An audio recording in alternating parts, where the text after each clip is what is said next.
আসসালামু আলাইকুম, সবাইকে আবারও শুভেচ্ছা জানাচ্ছি আজকের এই কাপকেকের রেসিপি দেখার জন্য। অল্প সময়ে এই কাপকেকগুলো বাসায় তৈরি করতে পারবেন। শুধুমাত্র 2টা ডিম দিয়ে 6টার মতো কাপকেক বানিয়ে নিতে পারবেন। যাদের কাছে ইলেকট্রিক বিটার নেই তারাও চাইলে এই কেকটা তৈরি করতে পারবেন। প্রথমে একটা বাটিতে আমি 2টো ডিম ভেঙে নিচ্ছি। তারপর এখানে দিয়ে দিচ্ছি 1/3 কাপ চিনি, 1/4 কাপ দিয়ে দিচ্ছি রান্নার তেল, আর 1/4 কাপ দিয়ে দিচ্ছি লিকুইড মিল্ক, আর 1 চা চামচ ভ্যানিলা এসেন্স। ফ্লেভারটা আপনাদের পছন্দ মতো যে কোনো ফ্লেভারটা নিতে পারেন। তারপর সবগুলো উপকরণ একসাথে করে মেশাতে হবে খুব ভালো করে। আমি এখানে হ্যান্ড উইক্স দিয়ে মিশিয়ে নিচ্ছি যতক্ষণ না কালারটা চেঞ্জ হয়ে যাচ্ছে। মেশাতে মেশাতে একটা সময় দেখা যাবে উপরে অনেকটা ফোম ফোম হয়ে গেছে আর অনেকটা সাদা টেবাব হয়ে গেছে।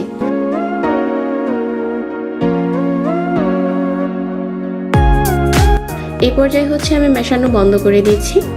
তারপর এখানে নিয়ে নিচ্ছি 1/2 কাপ ময়দা, 1 চামচ দিয়ে দিচ্ছি বেকিং পাউডার। কেক তৈরির জন্য সব থেকে আগে যেটা দরকার হবে, আপনার পরিমাণ যদি ঠিক থাকে তাহলে কেকও খুব সুন্দর হবে। ময়দাটা দেওয়ার পর আবারও হ্যান্ড উইক্স দিয়ে খুব ভালো করে মিশিয়ে নিচ্ছি। তো কেকের মিশ্রণ এখন তৈরি। আর আজকে কেক তৈরি করছি আমি এরকম একটা মাফিন কেকের মল নিয়েছি আর ছোট ছোট কাপ কেকের মল বসিয়ে দিয়েছি। এগুলো যদি আপনাদের কাছে না থাকে আপনারা চাইলে সরাসরি কাপ কেকের মলেও দিয়ে দিতে পারবেন, ওই ক্ষেত্রে তেল ব্রাশ করে নিতে হবে। তারপর এই মাফিন কেকগুলো আমি চুলাতে বেক করছি। পাতিলটাকে আমি আগে থেকে প্রিহিট করে নিয়েছি আর এখন কেকের মলটাকে বসিয়ে দিলাম 25 মিনিটের জন্য। 20 থেকে 25 মিনিটের মধ্যে এই কেকটা বেক করা হয়ে যাবে চুলাতে। এই সময় চুলা রাসটাকে রাখতে হবে লো মিডিয়ামের মাঝামাঝি। আমার এখানে কেক তৈরি হয়ে গেছে আর খুবই সুন্দর হয়েছে।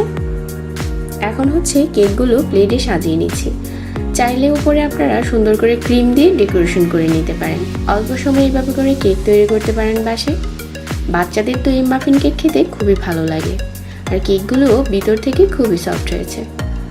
আশা করছি আমার সব রেসিপির মতো আজকের এই কাপ কেকের রেসিপি ভালো লেগেছে সবার কাছে। আমার রেসিপিগুলো যদি ভালো লাগে লাইক, কমেন্ট আর শেয়ার করতে ভুলবেন না। সবাই অনেক ভালো থাকবেন। আজকে বিদায় নিচ্ছি। আল্লাহ হাফেজ।